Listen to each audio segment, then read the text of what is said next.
about a powerful publisher that has a big house on a hill with wrought iron work on his critique of William Randolph Hearst, great film. The place was built, the construction was overseen, the place designed by the first woman architect in California. The construction dynamics are significant. They worked on this from 1919 to 1947 off and on. Most of the work was done in the first 15, 16 years. So just the designing and the building of this place, it's considered by a number of architectural historians the most significant architectural project by a woman architect anywhere in the 20th century.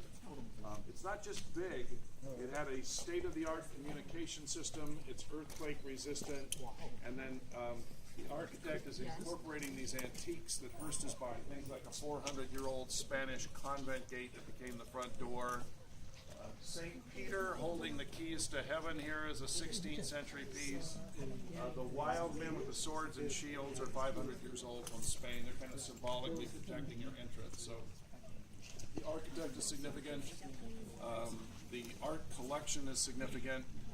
And really when in the late 1920s through the 30s and on into the 40s, when William Randolph Hearst is running 90-some businesses from here. This is new in the history of the world, to be 45 miles from the train station, having 30,000 employees and running that empire from here. He owned Good Housekeeping magazine, Cosmopolitan, Town and Country, House Beautiful, Harper's Bazaar, and about 10 other magazines. This was back in the 30s.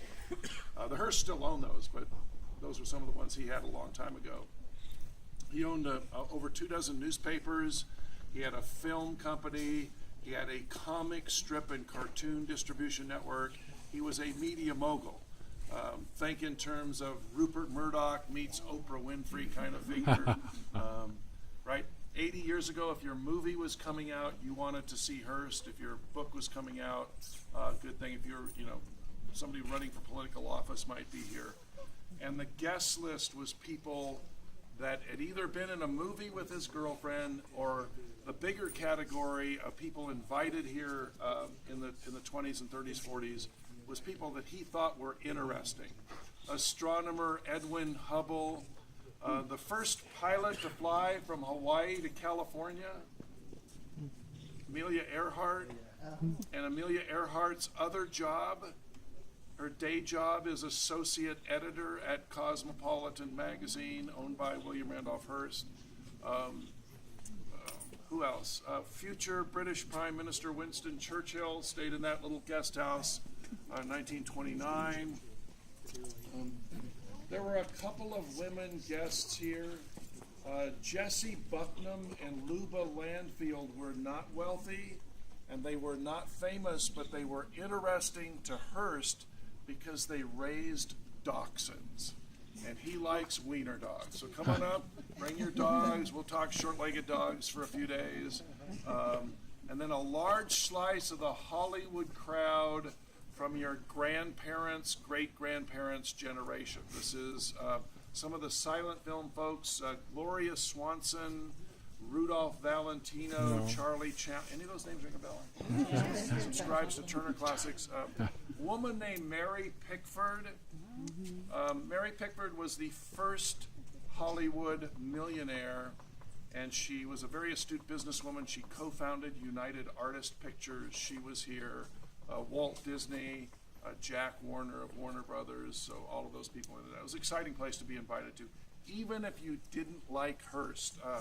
Silent film comedian Charlie Chaplin was here several times, and in his autobiography, he said Hearst was the most fascinating personality that he ever met in his lifetime, although it was not always a pleasant experience.